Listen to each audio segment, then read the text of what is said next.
Praise the Lord. आप सभी को जय मसीह की। आज हम इस खास वीडियो में दिखाने जा रहे हैं हम आपको टेंपल ऑफ माउंट के बारे में। ये वो मंदिर है जिसको सुलेमान ने बनाया था। परमेश्वर ने उसकी आज्ञा दी थी और उसी के अनुसार ये मंदिर बनाया गया। और आज हम उसके बारे में आपको कुछ महत्वपूर्ण जानकारी देने के लिए जा रहे हैं।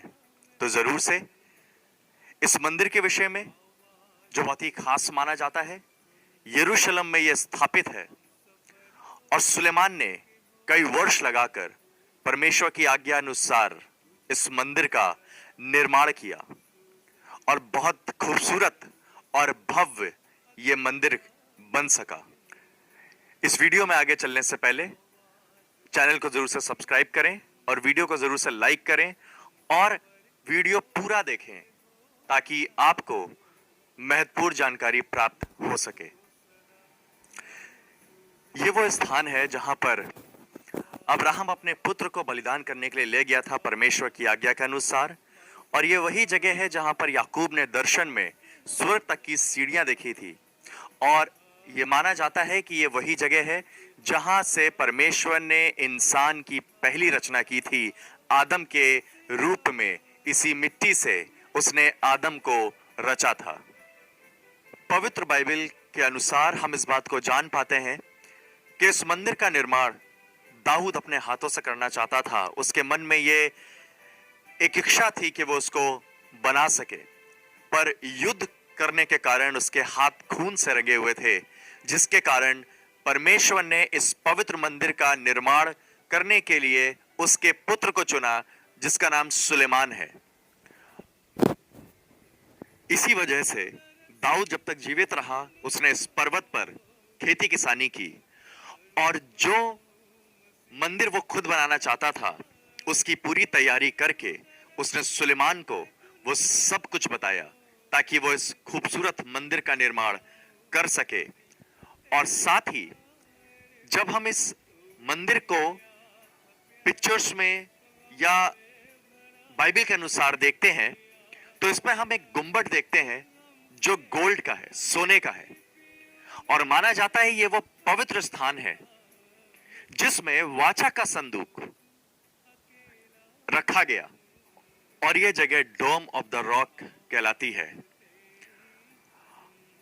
यह भव्य डोम ऑफ द रॉक, ये वो गुंबद है जो सोने का बना हुआ है और इसकी खूबसूरती दूर तक दिखाई देती है। और इसका निर्माण परमेश्वर की आज्ञा अनुसार सुलेमान ने किया। आप इसको देख सकते हैं कि किस प्रकार इसकी खूबसूरती है और किस प्रकार इसी के अंदर एक पवित्र स्थान बनाया गया जहां पर वाचा का संदूक, मतलब परमेश्वर की उपस्थिति, उस वाचा के संदूक को इसमें रखा गया और इसका निर्माण इस तरीके से पूरा किया गया सुलेमान के द्वारा।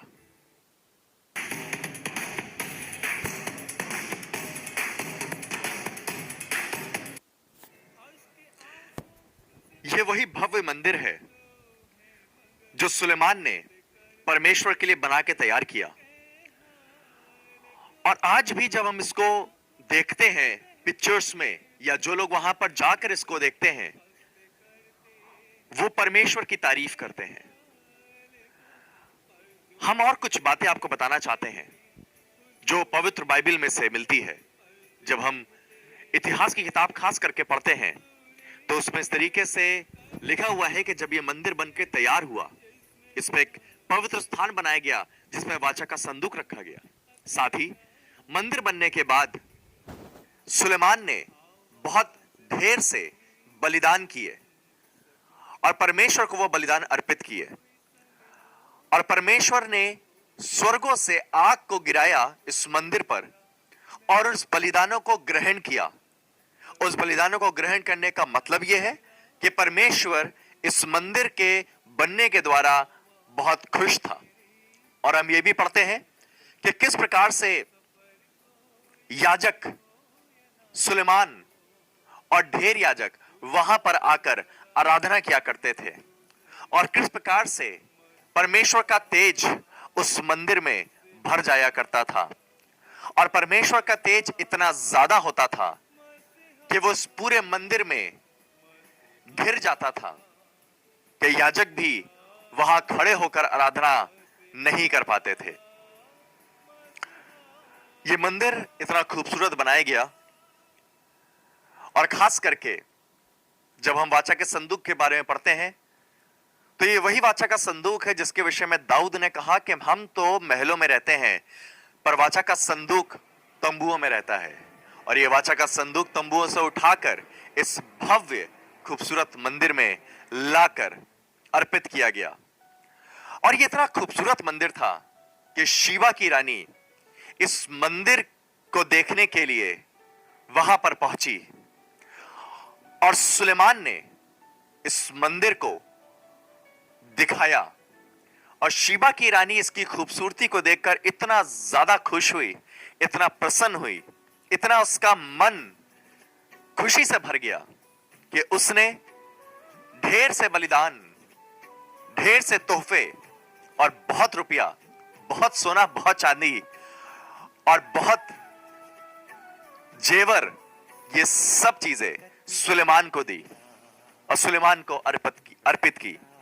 और लगभग ये एक सबसे बड़ी ऑफरिंग थी या सबसे बड़ी एक भेंट दी जो कोई इस मंदिर के लिए लेकर आया था। यही वो मोरिया पर्वत है जहां पर अब्राहम ने वेदी बनाई थी। ये वही वेदी है कि जब परमेश्वर ने अब्राहम को यह आज्ञा दी थी कि जाकर अपने बेटे इसहाक को, जो उसे उसकी बुजुर्गी में मिला था, उसे ले जाकर उसे बलिदान करना था। और तड़के सुबह वो उठकर अपने सेवकों के साथ गया और अपने हाथ में उसने छुरी को लिया, लकड़ियों को लिया और इस वेदी के पास गया। और जब इस पर्वत पर वो पहुंचा तो उसने अपने बेटे को उन लकड़ियों के ऊपर उस वेदी पर लिटाकर उसे छुरी से, जब वो बलिदान करने ही वाला था, उसी समय परमेश्वर ने उसको रोका और कहा, हे अब्राहम, अपने हाथ रोक ले और इस बेटे पर छुरी ना चला।